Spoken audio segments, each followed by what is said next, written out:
Daniel, on peut dire que tu as fait toutes les étapes de l'édition. Hein. Tu es entré par la petite porte. Par la petite porte. Donc tu as commencé par nettoyer les bureaux? Pas du tout. Non. Quand même pas. Pas à ce point-là. Non, non, mais donc en fait au départ, en revenant des États-Unis, je suis devenue professeure à l'INSEAD, qui est une école de management à Fontainebleau. Ouais. Et aux alentours de 30 ans, j'ai voulu quitter le monde académique pour la vraie vie. Et j'ai eu beaucoup de chance, parce que tu sais qu'on dit qu'un événement heureux, c'est la rencontre d'un accident et d'un esprit préparé. Hein? Et donc mon esprit était préparé, et l'accident, c'est une rencontre avec un éditeur qui m'a permis d'entrer par la petite porte, en coupant mon salaire en deux à l'époque, comme directeur de collection dans une petite maison qui s'appelait Interédition.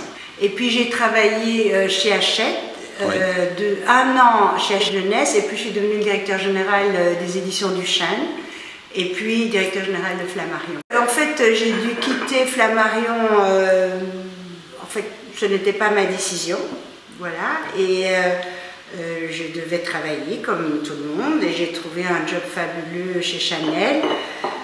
Mais si tu veux, au bout de quelques années, bien que ça se passe très très bien chez Chanel, les livres me manquaient terriblement.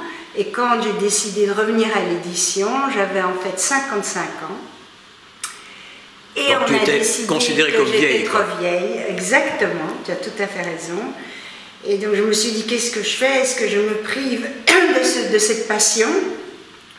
Ou est-ce que je tente le coup, sachant que la dernière chose dont le monde a besoin, c'est encore une énième maison d'édition? Et puis je me suis dit, dans le fond, ce que je vais faire, c'est je vais faire un tour de librairie, je vais essayer de rencontrer des gens pour mûrir et nourrir un peu ma réflexion. Et si j'observe trois choses avec lesquelles je pourrais me différencier, eh bien tant pis, je me lance. Et donc j'ai trouvé les trois choses. Mais il faut savoir que tu es belge, toi. Je suis belge, je suis née à Uccle. J'ai fait toute ma scolarité à Bruxelles et j'ai quitté la Belgique à l'âge de 24 ans. Si tu veux, c'est une jeune maison qui est dirigée par une vieille. On ne peut pas dire autrement. Une jeune maison qui date quand même de 2008. Hein. Donc il va avoir 10 ans l'année prochaine. C'est plus vraiment une très jeune émission. C'est plus une jeune. Mais au départ, elle était inconnue au bataillon, mais elle a été créée par quelqu'un qui avait du métier, si tu veux. Et donc je me suis dit que le fait d'avoir cette biculturalité et le fait de connaître le métier, j'étais très tentée de jouer la transversalité, avec tous les risques que ça comporte. Alors moi j'ai jeté un coup d'œil sur ton catalogue, attentivement d'ailleurs. Aïe aïe aïe. Non, je trouvais ça très intéressant parce que je me suis dit, bon, ça fait 10 ans, grosso modo, qu'elle existe, elle sort une dizaine de bouquins par an, donc elle doit en avoir sorti 70 ou 80. Exact. Et j'ai jeté un petit coup d'œil, puis j'ai quand même sursauté en voyant des noms. Il faut dire que nous, on connaît, la Belgique est petite et le monde littéraire est petit. Vous savez, comme maintenant 7 ans qu'on tourne dedans, donc on commence à connaître quand même pas mal de gens. Et tu as pu faire un panorama du paysage éditorial belge. Et j'ai retrouvé beaucoup d'amis. Parce que tu sais que le thème de notre émission, c'est les amis et les amis de nos amis. Ah, il ne savait pas ça. Avec un slogan qui est impertinent mais juste. Voilà. Ah, ça me plaît beaucoup. Voilà. Ah, voilà, très bien. Et j'ai retrouvé des noms, d'abord des prix Rossel. En Belgique, le prix Rossel, c'est comme un concours en France. Hein. Et on retrouve d'abord, je dirais presque un écrivain maison, qui est Alain Berenbaum. C'est pas n'importe qui, c'est pas n'importe quoi. Et puis il a eu son prix Rossel avec Genèse Édition. Avec Genèse Édition, dans Monsieur Optimiste. Avec Monsieur Optimiste, en 2013. En 2013, donc voilà. Alors j'ai retrouvé ma petite copine Sylvie Godefroy. Oui, la merveilleuse Sylvie, qui va devenir vraiment, je suis sûre, une très grande romancière. Mais il y a aussi Patrick Delperdorge. Absolument. C'est rien du tout, non? Non, c'est prix Rossel. Et également prix Rossel. Donc il y a Yvon Toussaint, qui est un ancien rédacteur en chef du Soir. J'ai le grand honneur, et c'est pour moi une chose très importante, parce qu'au plan économique, ce n'était pas une réussite, je te le dis tout de suite. Alors c'est même pas une question, c'est plutôt un commentaire.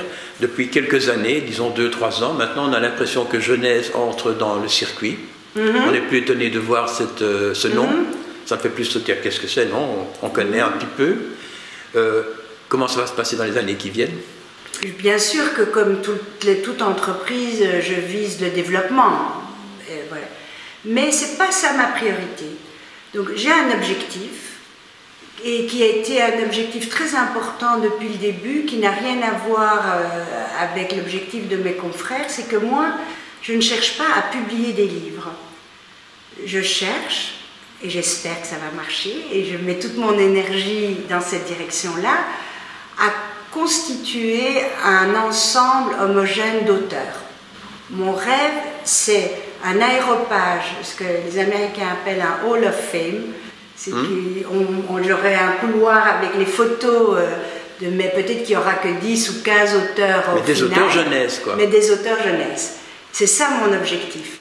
Évidemment, si parfois ils publient des textes que je trouve moins bons, par fidélité, je dois les prendre aussi. Donc, c'est pas si simple comme stratégie, mais mon but est de faire en sorte qu'on associe Genèse Éditions à une demi-douzaine d'auteurs. Dont Berenbaum. À ton numéro 1, absolument.